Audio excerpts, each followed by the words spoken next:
అందరూ నినాదాలు ఇవ్వండి. ఈరోజు మన రాజ్యాంగ నిర్మాత డాక్టర్ బాబాసాహెబ్ అంబేద్కర్ 1891 ఏప్రిల్ 14న పుట్టడం జరిగింది. ఆయన పుట్టి నేటికి ఎన్ని సంవత్సరాలు అయింది? 135 సంవత్సరాలు. 135 సంవత్సరాలు. అయితే మరి ఈరోజు అంబేద్కర్ని మన గోరఖ్పూర్ మన ఊర్లో ఈ జయంతి కార్యక్రమం ఎందుకు ఏర్పాటు చేసుకుంటున్నాం? ఇది ఒక్క మన ఊరే కాదు, ఈరోజు దేశమంతా కూడా అంబేద్కర్ జయంతి జరుపుకుంటున్నారు. కారణం ఏమిటంటే ఈ దేశంలో చాలామంది పేదవాళ్ళు ఉన్నారు. ఈ పేదవాళ్ళందరికీ రాజ్యాంగం ద్వారా చట్టాలు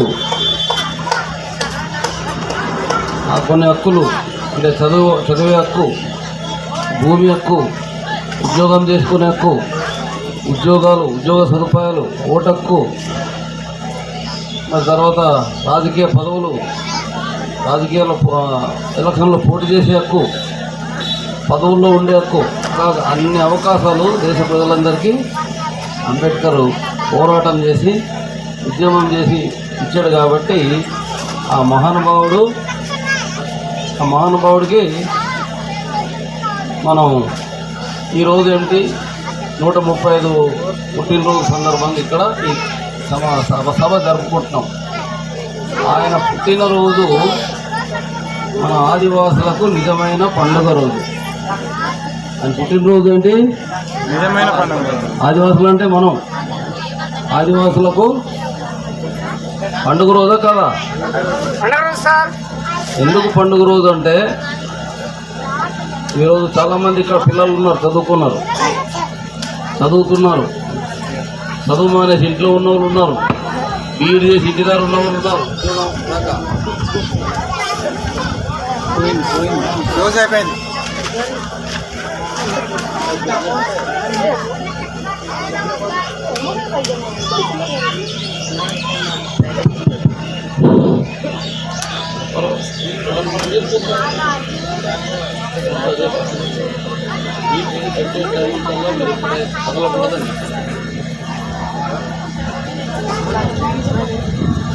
ఓకే సార్.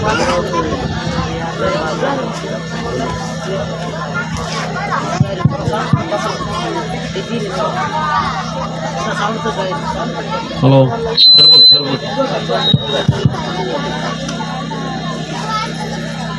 ఇది చాలామంది చదువుకున్న పిల్లలు ఇప్పుడు ఉన్నారు ఇక్కడ. ఆ చదువు ఎలా వచ్చింది?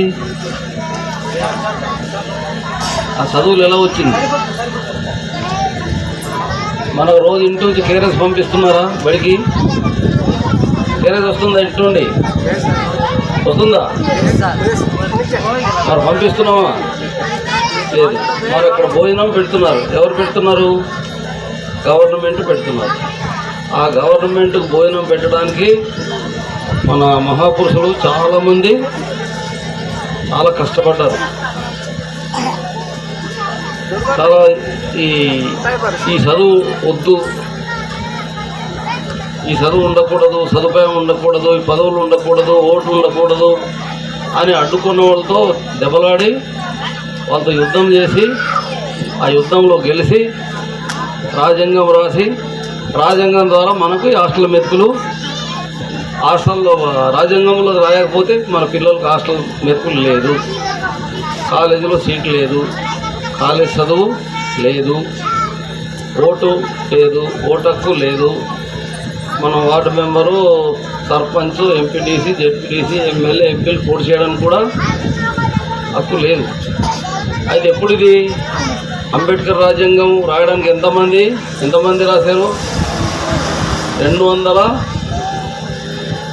ఎన్ని రోజులు రాశారు అంటే 250 మంది సభ్యులు 2 సంవత్సరాల 11 నెలలు 11 నెలల పాటు రాశారు. రాస్తే రాజ్యాంగం తయారైంది. ఆ రాజ్యాంగం ఉండడం వల్లనే మనకి ఈరోజు ఈ మొత్తం మారుమూల ప్రాంతాల్లో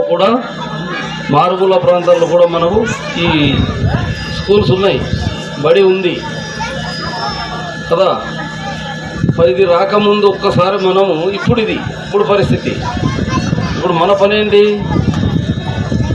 చదవకపోతే చదువులు మధ్యలో మానేస్తే మళ్ళీ బ్రిడ్జి స్కూల్ అని కూడా పెట్టి మళ్ళీ ఊరికి వెళ్ళి వాళ్ళ తల్లిదండ్రులకు నచ్చజెప్పి మళ్ళీ బడికి తీసుకెళ్తున్నారు.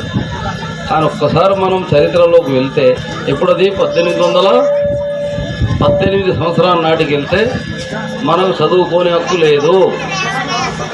అంటే ఎవరిది చదువుకునే హక్కు? శూద్రులకి చదువుకునే హక్కు లేదు. మనం ఎవరు?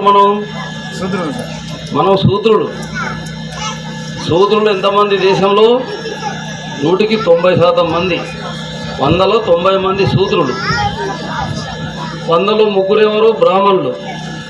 ఈ చదువు అనేది బ్రాహ్మణుడు సొంతం, జ్ఞానం అనేది బ్రాహ్మణుడు సొంతం. ఆయనే ఉద్యోగం చేయాలి. ఈ జ్ఞానము తెలివితేటలు ఎవరికి ఉండాలి? బ్రాహ్మణుడికి ఉండాలి. మేము రాజులేమో రాజ్యాన్ని పరిపాలించాలి, కోమట్లేమో వ్యాపారము చేయాలి. మరి 100కి 90 మంది ఏం చేయాలి? వీళ్ళు బ్రహ్మ పాదాల నుంచి భగవంతుడు పుట్టించిన మనుషులు కాబట్టి, శూద్రులు కాబట్టి, వీళ్ళు ఆ 3 ఎవరు? బ్రాహ్మణులు, కోమట్లు, రాజులు. వాళ్ళు సేవ చేయాలి.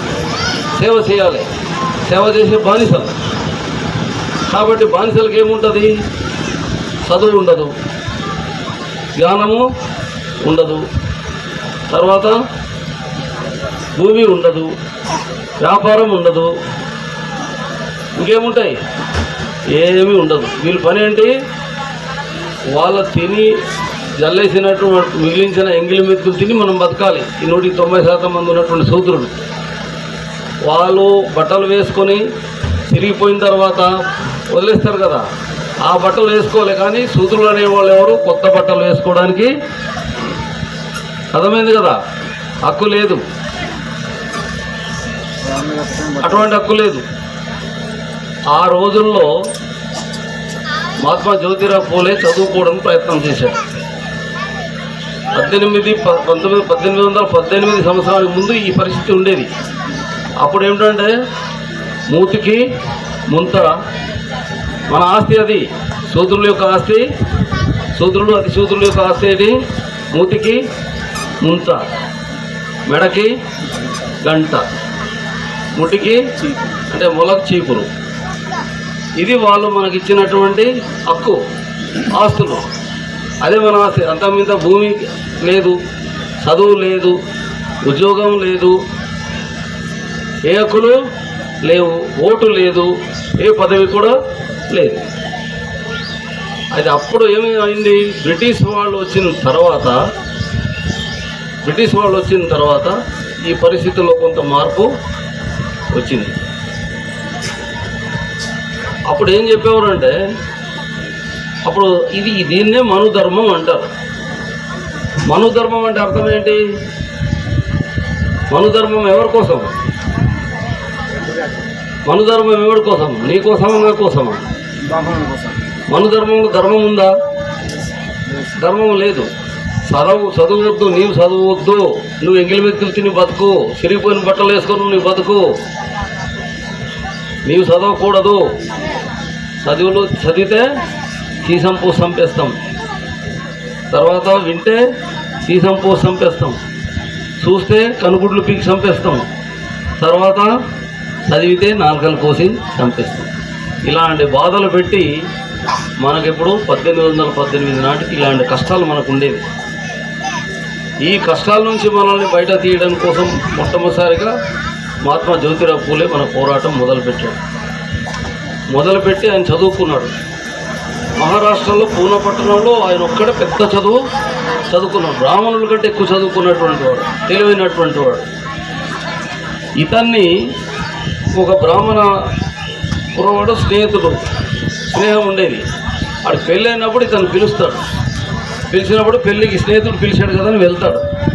వెళ్ళిన తర్వాత ఈ విషయం బ్రాహ్మణులు చూసి అతన్ని శుభ్రంగా నీకు ఎవడు రమ్మన్నాడు పెళ్ళికి అని చెప్పేసి బయట తీసుకెళ్ళి శుభ్రంగా కొట్టి అవమానించి ఇబ్బంది పెట్టారు. అప్పుడు అక్కడ ఒక మరి ఏదో మరాఠీ ముఠా నది అని ఉంటుంది అక్కడ. ఆ నది పక్కన కూర్చొని ఏడుస్తుంటాడు. చూడు మన కష్టాలు అప్పుడు ఎలా ఉండేది చూడండి. అప్పుడు కష్టాలు వినాలి, ఇప్పుడు కష్టాలు కూడా తెలియాలి మీరు. అప్పుడే ఎజెండా పోయాలో మనకు అర్థమవుద్ది, వినకపోతే మనకేది అర్థం కాదు. ఈ ప్రభుత్వాలు ఇచ్చే ఎంగిలి మెతుకుల పథకాలతో మన బతుకులు మారవు. కాబట్టి మన బతుకుల కోసం మనం ఏం చేయాలి, ఇప్పుడు మనమే ఆలోచించుకోవాలి. మన భవిష్యత్తు మనమే కాపాడుకోవాలి. ఈయనప్పుడు అక్కడ అవమానించడం వలన ఏడుస్తుంటాడు అన్న. ఏడుస్తుంటే ఇందులో ఇంత చెప్పాను కదా, సూత్రుడు అతి సూత్రుడు, మూతికి ముంత కట్టుకున్న వాళ్ళు, మెడ గంట కట్టుకొని, మొలకు సీపురు కట్టుకొని అలా వస్తున్నారు. ఏడుస్తున్నటువంటి పూలే మహాత్మా జ్యోతిరావు పూలేని చూసి వీళ్ళు నవ్వుతారు, ఎగతాళిగా నవ్వుతుంటారు. ఎందుకు నవ్వుతున్నారు? ఏడుస్తున్నవాడికి ఏం చేస్తారు? ఎందుకు ఏడుస్తున్నామని అడుగుతారు కదా, కానీ చూసి నవ్వరు కదా. అందుకు అది పూలేమనుకున్నాడంటే, నేను చదువుకున్నాను, జ్ఞానం ఉంది కాబట్టి వీళ్ళు నాకు ఇంత అవమానం చేస్తే నేను ఏడుస్తున్నాను.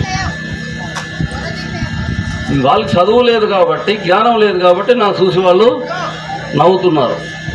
ఆ విషయాన్ని దృష్టిలో పెట్టుకుని ఆయన ఏం చేశాడు, 1840లో చదువుల పోరాటం మొదలుపెట్టినటువంటి మహనీయుడు ఎవరు? మహాత్మా జ్యోతిరావు పూలే. అందుకనే బాబాసాహెబ్ అంబేద్కర్ మహాత్మా జ్యోతిరావు పూలేని తన గురువుగా ప్రకటించుకున్నాడు. అంబేద్కర్ యొక్క గురువు ఎవరు అంటే, ఈ బ్రాహ్మణులు చేసే చెడు ఏదైతే ఉందో, శూద్రులు అంటే 190% మంది చదువు లేదు, వాళ్ళ దగ్గర భూమి లేదు, వాళ్ళ దగ్గర వ్యాపారం లేదు, వాళ్ళ దగ్గర ఆస్తి లేదు, వాళ్ళ దగ్గర డబ్బు లేదు, తినడానికి తిండి లేదు. ఇలాంటి పరిస్థితుల్లో ఉన్నటువంటి వాళ్ళని మేము బాగు చేయాలి. చదవాలనుకున్నట్లయితే వీళ్ళకి జ్ఞానం ఉండాలి. ఈ జ్ఞానం నేను జ్ఞానం రావాలంటే చదువు ఉండాలని చెప్పేసి అప్పుడు చదువుల పోరాటం చేసి మొట్టమొదటిసారిగా ఆడపిల్లలకి పాఠశాల ఏర్పాటు చేశాడు. మొట్టమొదటిసారిగా పాఠశాల ఏర్పాటు చేశాడు 1848. అలాగా 1891 దాకా ఉద్యమం నడిపాడు. ఈ నడిపే క్రమంలో జ్యోతిరావు పూలే చదువుకునేటప్పుడు 3 సార్లు వాళ్ళ తల్లిదండ్రుల మీద ఒత్తిడి చేసి చదువు మానిపించేస్తారు. ఇతను చదువు మానిపిస్తారు. ఎందుకు? దేవుడి దృష్టిలో నేరము. చదువుకోవడం అనేది దేవుడి దృష్టిలో నేరం. కాబట్టి ఆ నేరమైన పని జ్యోతిరావు పూలే చేశాడు. అది దేవుడికి అవమానం.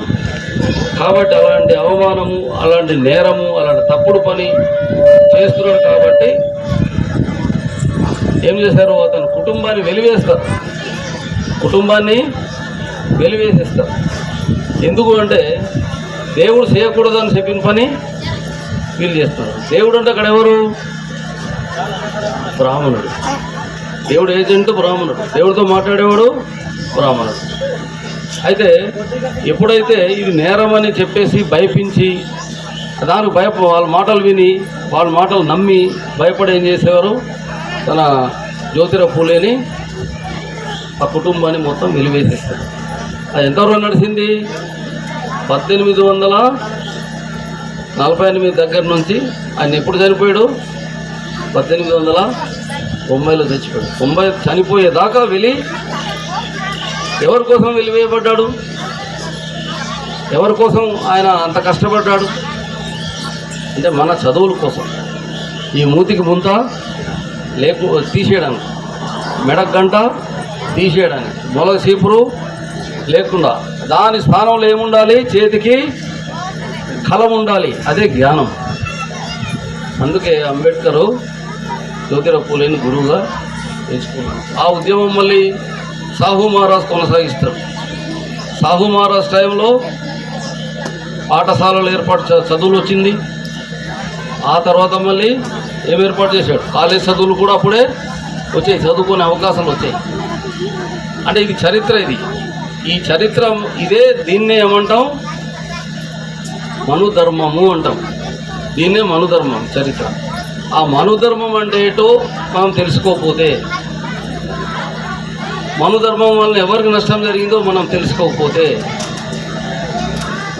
ఏ పేరు మీద అయితే మనల్ని హింసించారో, చదువులు లేకుండా చేశారో, పేదవాడుగా ఉంచాడో, బీదవాడుగా ఉంచాడో, మళ్ళీ వారి యొక్క వారసులే మళ్ళీ అధికారంలోకి వచ్చి మనల్ని హింసిస్తారు, మనల్ని ఇబ్బంది పెడతారు. అర్థమైంది కదా?